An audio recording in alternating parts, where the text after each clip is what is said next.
Welcome back to another episode of Get 'Em Together Garage. Today, we're gonna finally get some mud slung. Become the mud men, okay? Body guys out there know what I'm talking about, being called the mud man. Cave and pave, they say, okay? So, what we gonna need today? We're gonna need, some form of a mud spreader. You can use a sheet of aluminum, sheet of steel, whatever's flat and can spread the mud, okay? That's next, okay? Now you need, a brush, steel brush. That usually clears out the sanding papers, so that way you can kind of save on some monies and the papers. Again, still can't use this because it's Velcro, can't use that. Everything's still sticky. Like, we're gonna be needing 180 starting off with, so there's that. And we're probably gonna have to make a new sanding block because, paper on this, as you can tell, for some reason on a rubber block does not want to stick, so we're going to need probably make another sanding block. We're going to use our handy dandy homemade sanding block here. That's good for the 36 grit. Got that. We're going to be needing our long block, kind of straight. We'll be using this one to, scope out all the little dents in the bedside, go. But the 180 or whatever it was, 150, so we'll need that too. And then for the cheapest thing for a guide coat for what we need for the Bodyworks, this here, any form of black, the cheapest can of black you can find. This is the only one I have floating around, so I'm gonna use this since I got 3 cans of it, and all you're gonna need is just a light mist. That'll help us find out all the lows in the mud when we get into the muds. So that's it. We're gonna be trying to scope it out. We're gonna be getting some mud on here. And then we're gonna actually get some Duraglass on the backside to help fill that in. Let that harden up so that way we can start on the mud work over here while that's drying. And while that's starting to tack up, we'll go over that with the 36. That way that'll be kind of smooth. And then there's gonna be another process in the mud of how we're gonna apply it. So hopefully I can help you guys out the best I can. I'm just doing with what I know. So everybody does it different. There's hundreds of ways of how to do body work. Some people have different preferences, so we're just going to go with the way I know. And if I can help you guys out with that, then I guess it's a win-win for both of us. So, but before we get into anything, please subscribe, drop a like, and comment about if you guys have any experience with the body work here. So that way I know who's already into this, and then if anybody's new to it, let me know. If I can help you out, I'll give out the pointers the best I know, and we'll go from there. But let's get to blocking the whole panel down first, I guess, is going to be the first thing to do. We'll worry about back here. We'll get to back here with probably 80 grit, and then we'll get to it. But I guess that's it. Let's jump into this thing and see what we can get into. Let's go.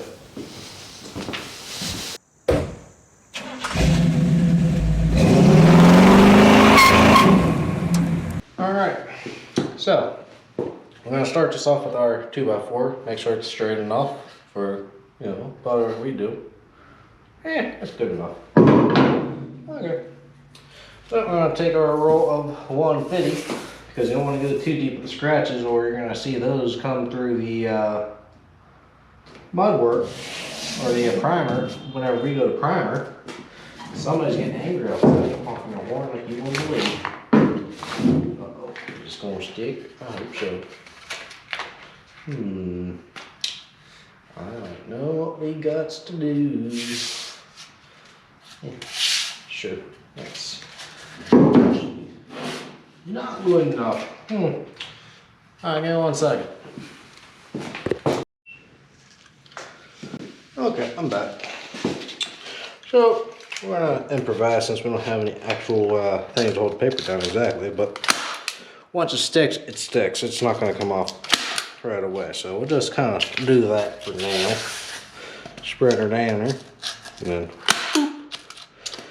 then, there we go, just like that. We are good to block. It's flatter enough. Take it back first a little bit.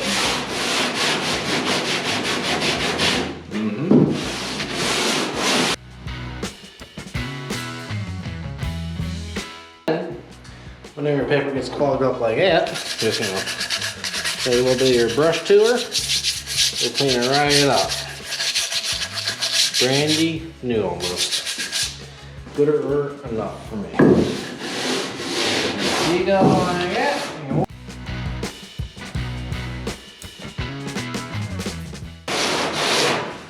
So I zoom through this and then, you know, we'll get back to this. I'll tell you what to do next, okay? Just hang with me, okay? We'll be there soon. Okay. So we got our Duraglass put on everywhere where we need it for now. So to block this down, how we're gonna block this down actually, is we're gonna be using this here cheese grater. And it's pretty much exactly what it is, a cheese grater. Just for bodywork is what these are mostly known for. And we're gonna use that whenever this stuff starts getting a little tacky, it like kind of clumps up.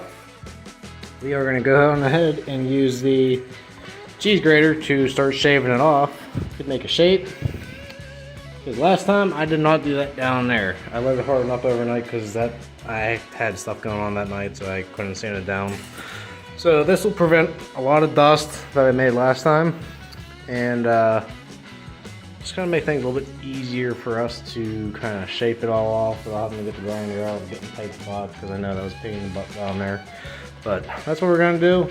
I'll kind of give you a quick glimpse of that on the other camera that's recording right now to show that this is the Duraglass side, or how to sand it. So I'm gonna let this stack up and then I'll get into digging or sanding it out. So let's kind of snap to it.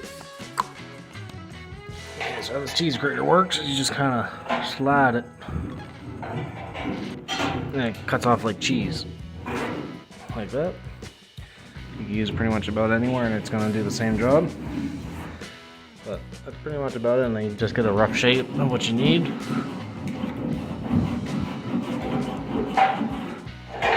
And boom, good to go. So let me get this thing shaped up and we can start doing some mud work. Okay, there we go. We got the rough shape all figured out with the cheese grater. And as you've seen, we got ourselves a bunch of curls, so you don't really have any heavy dust. So that's one good thing about these. If you're doing bigger mud jobs, you can use that and you can get a rough shape and still have it kind of be fairly smooth. You know, you kind of seen with this already. That pretty much got what we need out of it. I'll go over with a DA with some 80 and kind of do a quick go over. Or I might even have 36 somewhere after 12. I'm not sure yet, but I still might just go over with the 80 real quick and then just to get this deeper crevices out. But other than that, we're basically ready for mud here, which is exciting because we can really haul on this thing now. I mean, look at all that. It's ready to go. So I'm gonna go ahead and DA this down with some 80 real quick. So I can at least get some mud ready to go on and send it on away. So let's do that. Yeah.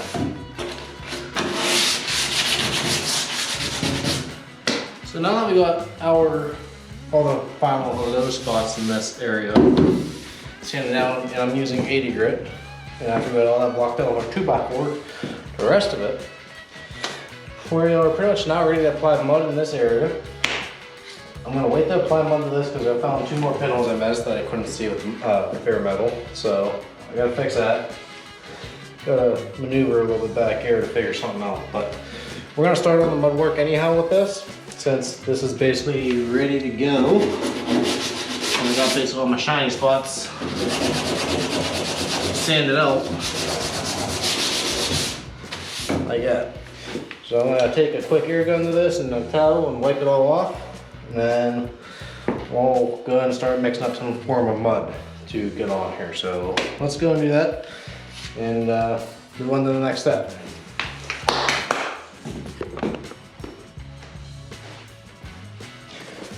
Alright, so when applying body filler, and you don't get yourself overwhelmed, there's an easy way to do this, so that way anybody can do it and you won't be that overwhelmed, because I know once you start applying filler everywhere, it gets pretty overwhelming. I've done it, I've tried. So we're gonna do this in sections, and this is gonna be the easiest way I can pretty much explain to you guys how this is gonna be, because I've had to do this on many big panels, and this just makes it way easier, so you're not rushing against the clock, get the mud sanded to get to where you need to be. So I'm gonna start with the upper part right here. I'm gonna apply a thin coat first to press into all my scratches I have. Is what you want. That way, you know, it'll get a grip when you go and put the actual mud over top and everything hardens up. So that way, it won't fall off on you.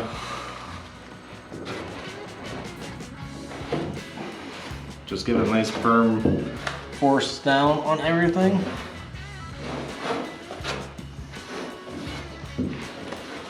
And I'm using the medium sized mud spreader. I have 3 different sizes. There's small, medium, which is the one I'm using, and there's one that's a really large one. And I've used that on certain stuff for much bigger surface area stuff. But the medium sized one will be just fine for what we're doing here. This is just to kind of get everything in place, because there's not that too much that we got to do with this one. I know I need to add a decent bit right here.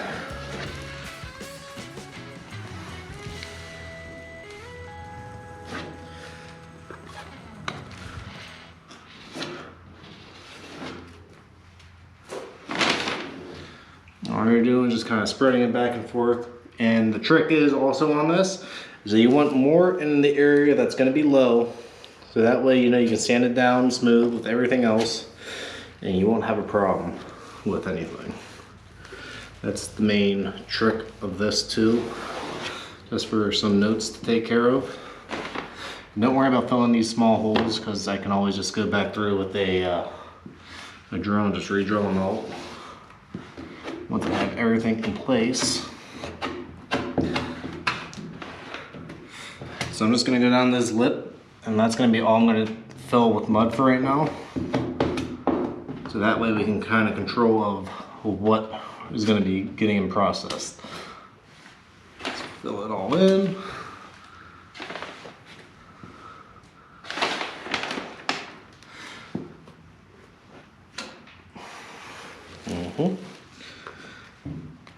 Just like that.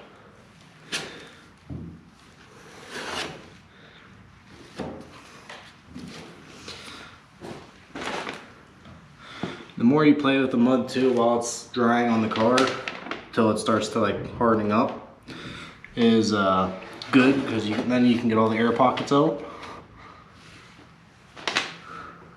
That way you'll have less chance of having pinholes. And stuff like this, you have to kind of finger paint to kind of even it out so you don't have any sharp lines, no bare metal floating around. But nice even coat. And pretty much boom. That'll sand out. We'll be adding one more coat over top of this. My goal is lately is to try to keep it as minimum as 2 coats. If you get in 2, you should be pretty good with mud and icing. So that's all we're gonna do for this right now. We're gonna let this kind of harden up a little bit till it's kind of like, you can touch it where it's not gonna be too gummy and you won't get any mud on your fingers, but it's like almost hardened up. So that's gonna be the prime time to actually start sanding this. Alright, so it's tacky enough to for us to be able to start sanding it now. It's still like a little soft to the touch, but it's not gonna stick exactly to the block. I mean, when it does, that's why we got our wire brush, so we can clean it out every time it gets filled. But we can pretty much go on ahead and start sanding it away.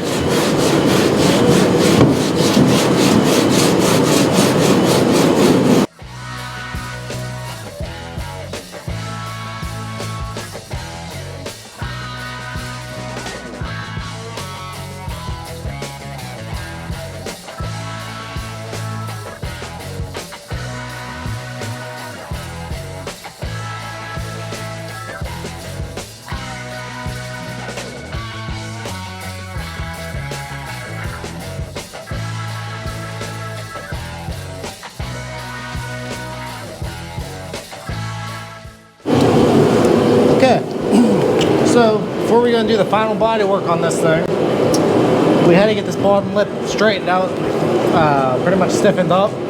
So that's when this tool comes into place that we finally found. There's a few different versions of this tool that you need, or that you can use. This one's gonna be a little bit more complicated, like it's harder to get in tighter places sometimes, but it being only about a 1/2 inch to 3/4 inch wide here, you can still get in tight places you can't reach. Same with the small head on it. So that's where that makes up. And all you do, you use it just like a regular air hammer. And it'll just go and punch its way into the metal you're trying to straighten out or give it a contour to it. So what that does is it'll give you a nice firm edge, and it makes it much sturdier than how it used to be. As you can see here, it has about an 1/8 inch lip now. There's other tools that I have, like these, that you can also do that with, or you can kind of mod your own style up with a pair of vice grips that you have floating around, and you can make that a much steeper kind of lip. But the problem with using a vice grips is it's not very consistent of your kind of lip you are looking for. But with the air hammer, you can get a nice straight line by keeping it on this edge here and going all the way down. And as you can see from here, it's more flexible than anything. Then you come up to here, it's definitely more rigid. So now I don't have anything blowing around underneath on the rocker down here. So now this is ready for mud. But I'm gonna get some mud thrown on this, then we'll go over doing the icing for the rest of the truck. Kind of help feather everything out completely and make it completely smooth. So yeah, I'll show you how to apply the icing here in a minute after I get some mud on this, let this harden up, and then we'll start doing some small spots with the icing to work a little easier with it. So let's get to that. Alright, so we got our body work finished up down there for heavy mud work. So some of you guys might be asking, what's the purpose of the icing filler, right?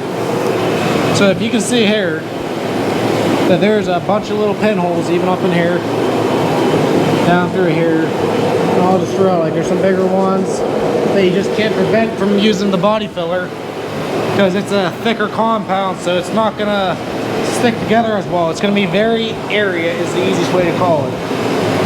There's a bunch through here also. So what the icing does is that you use that to fill in your small imperfections, and which I already went over this with 80 grit on a DA, kind of smoothing everything out. That way I have my guide code of where everything's going to be lower, and I'll be able to just add the filler, the icing where I need it to be, where it's to work out perfect, like all that. So what you want to do is make sure that your icing is going on thin. You don't want it thick. It's not made for filling in deep spots like deep dents. It's just designed to fill in small imperfections, sand scratches, or stuff like that. So let me go get some mixed up, and I'll show you how to apply it. We're gonna start off thin, and then just kind of give it a light coating over. You want no thicker than, I don't know, like a 1/16 of an inch of icing. So let me go get some mixed up, and I'll show you how to mob up the top of this real quick. Okay, so it's ideal that you warm up your panel if you're working in a cold environment, so that way the icing can dry at a normal rate. Because if you don't warm it up, it'll take probably about 30-40 minutes for this stuff to even get any form of tackiness. And right now it's 19 degrees out and I got the heater on, so it's roughly about, I don't know, 65-ish to 70 in the garage right now. And I even already warmed up my panel. I warmed up my mud a little bit too, so that way it'll spread easier. Less chance to get any air pockets in to cause more pinholes. And all this stuff is just polyester. It's like a form of plastic that's pretty much just ground down to be like a fine thinner filling. And it's designed, like it's made to look like pretty much icing is what icing on the cake is basically. So we have this now. That it's a consistent blue. We're gonna put a light coat on as usual, just to get enough in, spread it against the all the grains, the different holes in the panel for filler. That way you got a good bond.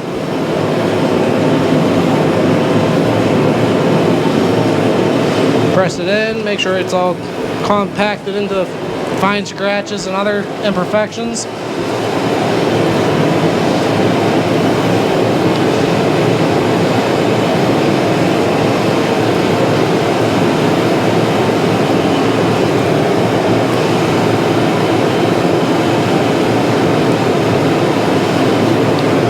And we'll sand this down whenever it starts to tack up and harden up.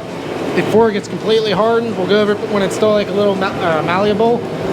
So that way we can get a good sand on it, so that way we're in a sanding concrete. This stuff's thicker than the stuff I normally use. I usually use 3M's icing filler, or polyester filler, because I like the way that stuff sands compared to this. But everybody has their own preferences. This is stuff I don't normally use, but it still works just as good. Just more so-called affordable, I guess you can call it. Nice thin layer. We'll do the sides here too. Press it in. Do all the imperfections. We're only going to do this on sections because it's for the most part already straight. We'll find out how much more straighter we need it when we get to applying it down the other part of the bedside on the other half. This is just to fill in all the heavy nooks and crannies.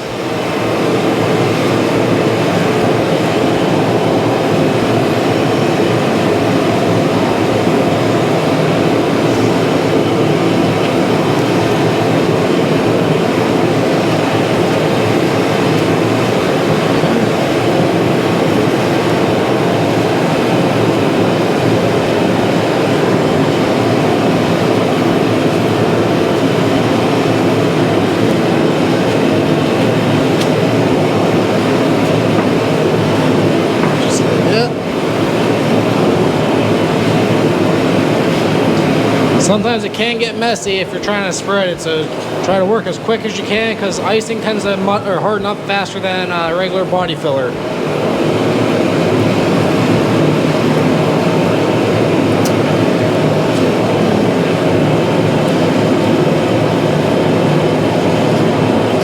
And in the summer, you usually only get like not even a minute to work with icing, so it's one of those things that you gotta really work quick with it, know where you gotta put it.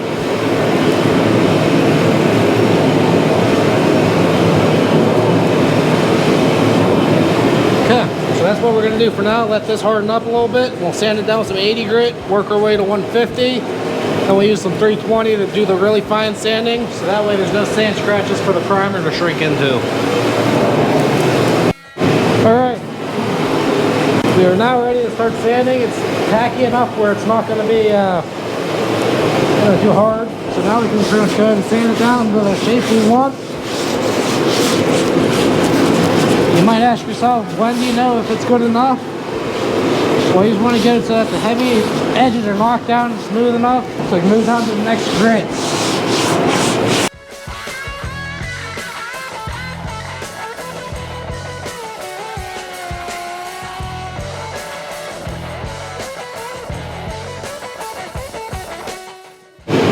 Alright, so I went and found some 320 that are Velcro. Since I don't have any sticky 320 here. So we're going to do pretty much exactly the same with the 320 as we did with the 150. That'll give us the basic rough down and then you'll be pretty much ready for primer. But before we do primer, we're going to go over everything with 320 grit sandpaper on DA. Get all the heavier, deeper scratches out of all the mud and paint. So that way you have less chance of any sand scratches showing back up after you paint the vehicle. That's a big no-no because once it's in there, you can't get them out, especially on metallics. Luckily, this is a solid color we're painting this, so you won't really see them if you re-sand it out or wait a couple months, let the clear harden up and the paint underneath. That way you get all the sand scratches out. So that's down the road. I'll show you what to do then. But for now, we're just going to go and sand this down and we're going to do a time lapse to get the rest of the car all sanded down or blocked out, mud, icing, and then we'll be good to go.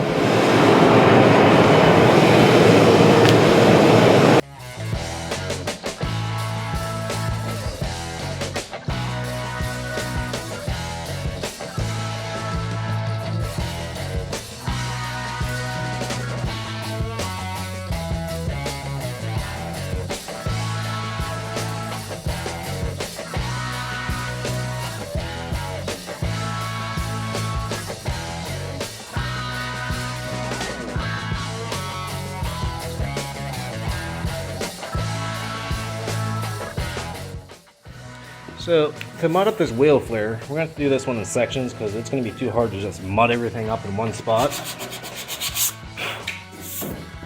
So what I'm probably going to do is do this in 4 to 5 sections possibly. I'm going to do this outer lip here all the way around. I'll do that one probably first just to get the heavies filled in, and then to work on the next step I might do this part of the lip here and down underneath. That one in one section. This will be its own section up here, and back here is going to be another section. So right there we already have 4 sections, so this is going to be like 6 or 7 or 8 sections. Just to make it easier on you guys, if you guys are doing this yourself too, this is the way I found it to be easiest to break it down so you don't get overwhelmed with how much mud work you have. But then pretty much from here to this lip on this flare, up to here is going to be its own section again. Fill in all the other low spots. Get that done. Do this over here too, and down to this section here where the lip stops. We'll get that done there, and then we'll just kind of overlap from like right about here to back here when we get the mud on. And just fill that all in with mud to get all the lows out. And then we should be able to finish up with some 320, and I think that'll be about it for the body work. Everything's filling up pretty good. I might need a couple spots for light touch-ups of icing where there's some pinholes I got accidentally, but it's gonna happen. You can't not prevent it. It's just how it is. But we're almost done with this side, so I'm excited to get this thing in the primer. So let me go ahead and get this in icing, and you'll kind of see in the time lapse of how I do this in sections. So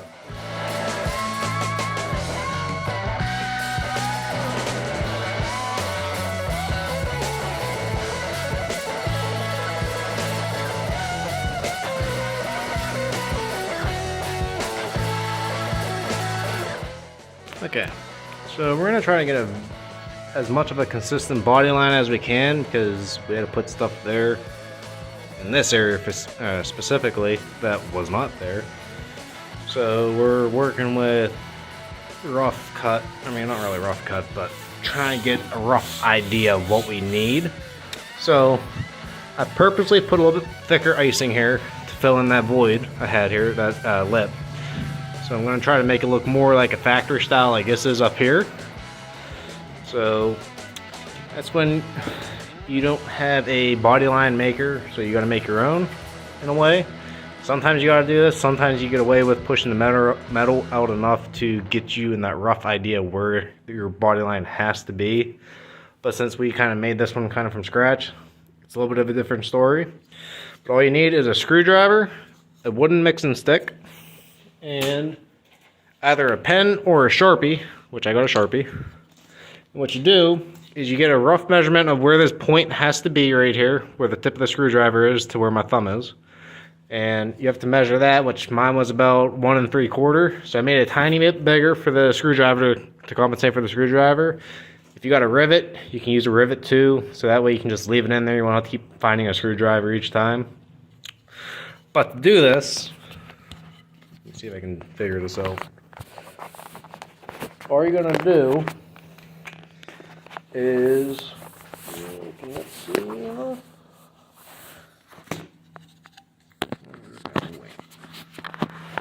so what we're gonna do is have that on there like that, and whenever you go to actually put the marker in here, and where I made a little tip in the point, so that way my pen or marker sits flush on the body line itself, and it's exactly where it has to be. This will just run all the way along. You just keep your marker in the tip, and you just go around with it, keeping it the paint stick as flat to the material as possible. As you can tell, it's a little bit thicker, but over here is quite a bit much more thicker. So this is going to be interesting to do. I might have to make this one slight little bit more taller if it comes to it. I'm hoping not to, but it's going to be, it is what it is kind of deal, because you can't buy these flares, and yeah, everything's already just about done on it. So let me go and get this marked up, and I'll show you it after. Okay, and so pretty much like that, you got yourself a guided body line of where it needs to be. And from the other side, that's still pretty much still on the vehicle, that's original. This point here is supposed to line up with this point, so that was already a given guideline that I can just kind of go off of, and I know that my body line has to form somewhere there. As you can see, it's slightly thicker throughout here, which is the problem, but it is what it is, because we kind of had to belly this out a little bit to make it work, but we'll see what we can do. So this is going to be like a half and half. If I can make it work, it's going to be what it is. Back here is not too bad. We had to make all this, so we just kind of have a rough idea of where a body line's got to form and disappear.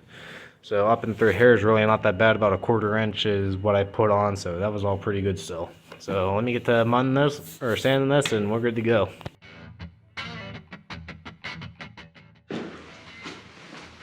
Okay, we got the bodywork pretty much done. It's fine-tuned to 320, but it's not fully fine-tuned yet. That's what the primer is going to be for, which is what we're getting ready to do now. So we're going to get the thing masked up, and then we'll start shooting some primer on here, and then that'll give us an idea of what we did and didn't do right. I mean, you'll see all the imperfections once you lay it on, because you can just see the reflection, just like looking at a panel with clear on it.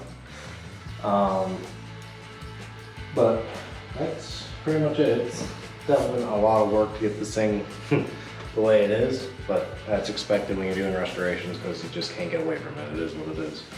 It's just one of those love-hate relationships. It looks good and it pays off when you take your time and do it right, compared to rush it together and it looks like crap at the end. So time is where everything is for doing any form of body work at home.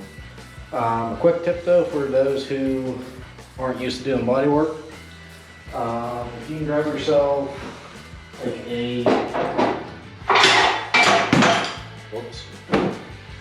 if you grab yourself a towel and you have bare metal and mud together, use this instead of just your hand, because your hand's gonna rub differently on metal compared to body filler. Your hand tends to grip more on the metal, which is why you can kind of feel like a lump. But if you put your hand on the back side of the cloth and you can feel, you don't have that restriction on you anymore. So then you can actually feel how the panel got involved. And everything to me feels pretty good. This is actually what I do for a living, is I do body work. So this is something I do every day, so I've gotten used to it over the past few years more than normal. So once you do it more, if you do it more, if you just do it as a hobby, just keep that in mind. If you want an idea for a tip, I still use that method sometimes when something doesn't feel right. But all in all, you'll see it in the primer. So let's get this thing masked up and we'll get some primer shooting on this thing.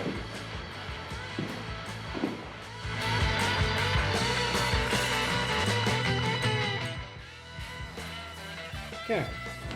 We are now ready to start mixing the primer, which you have a paint maker or a mixer. It would make this a lot easier to mix up, but I just have a stick, so I'm just going to do it the old-fashioned way and manually stir it.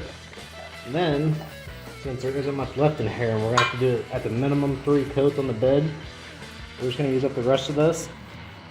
It's only about this full, so it will be enough to get one nice heavy one on and at least 1 or 2 mediums.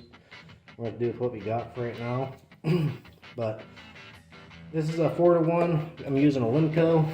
It's a value brand kind of paint, but it still does pretty good. I've used it before and it's halfway decent. So I wouldn't say it's the thickest blend, but it's enough to do something in a pickle. But this is if you don't want to use all the high dollar product, which this is good enough for what we're doing for right now. So this is a 4-to-1, so we're gonna be mixing it again. Depending on how much we have, it's either gonna be at 6 to 6 or 7 to 7 or vice versa all the way up. So let me go and pour this in and we'll start mixing in the hardener.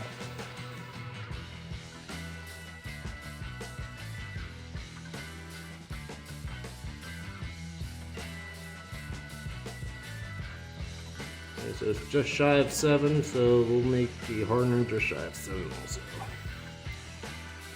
Like that. Put it on this.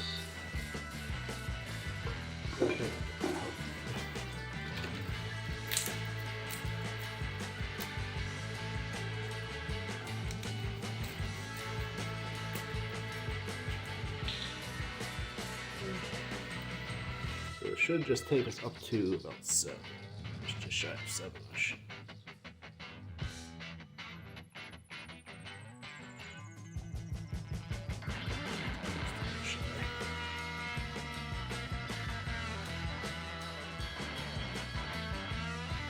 Okay, that's it. Now ready to mix this up, filter it through the gun, into the gun, and then we are good to start spraying. Mix this up pretty good.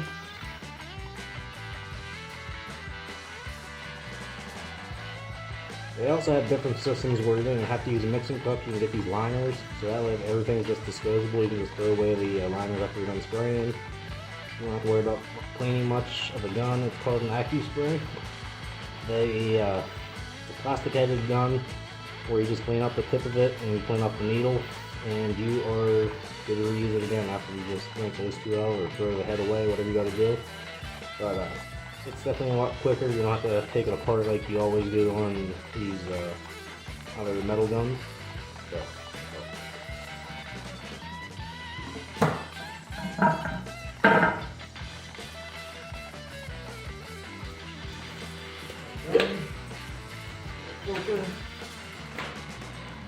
And dump it on it.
Well, as time has it, we finally got this together. I am very happy with the outcome.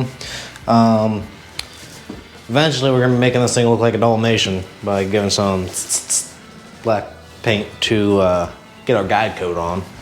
Because I could already see there's like a little nick there and some other stuff, sand scratches like that. But the thing is, for restoration, you usually want to let the primer sit as long as you can in somewhat heated, controlled environment. That way everything can kind of shrink up, shrink into the sand scratches or little ruts and crannies of things that might show back after you bake it. So that's one of the things we're gonna have to do. Other like pinholes and stuff I may have missed, we'll fill in with some light thin coats of icing to kind of fill those in too, because you're not gonna be able to sand them out, they're into the mud. It is what it is. So that's that. So this is probably gonna sit probably for at least 3-4 months before I even bother trying to sand this. So it can do its thing, fully shrink up to what it has to. So that way we have no sand scratches come back after we paint. But it's a solid color, so that's gonna be a forgiving thing whenever you go to clear coat too. That's gonna be a whole new process that I'll tell you guys about later. But bodywork looks halfway decent. I'm fairly happy with it. Like some stuff I'll have to clean up through here and some body lines and just how rough cut some stuff are. But that's perfectly fine. I'm happy with how it turns out. So this is good. It can seal up now and it can do whatever it's got to do. You can put it outside if you have to now. But very happy with this. What else? It is almost the new year come today. So hope you guys have a good New Year's and don't get in too much trouble. You know, gotta keep it mellow. But that's fine. This is gonna be our last video for this year, luckily. I'm glad I can do this for you guys. Hope I can help you guys on your own projects or your winters, at least with restoration style kind of stuff, or just any kind of maintenance work. But I appreciate you guys for watching. If you guys have any questions, bodywork wise, if you guys are doing anything, don't be afraid to leave a comment asking about what you need help with or whatever, or products even that I've used, methods, I don't know, whatever you guys might have problems with. But yeah, I'm happy about it, about everything.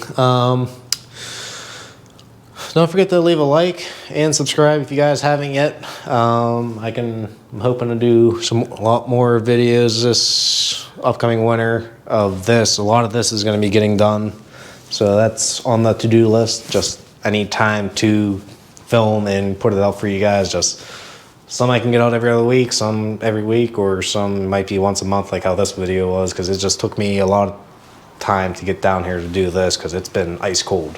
So that's it for that, but hope you guys have a good one. Thank you guys for watching, and keep on building.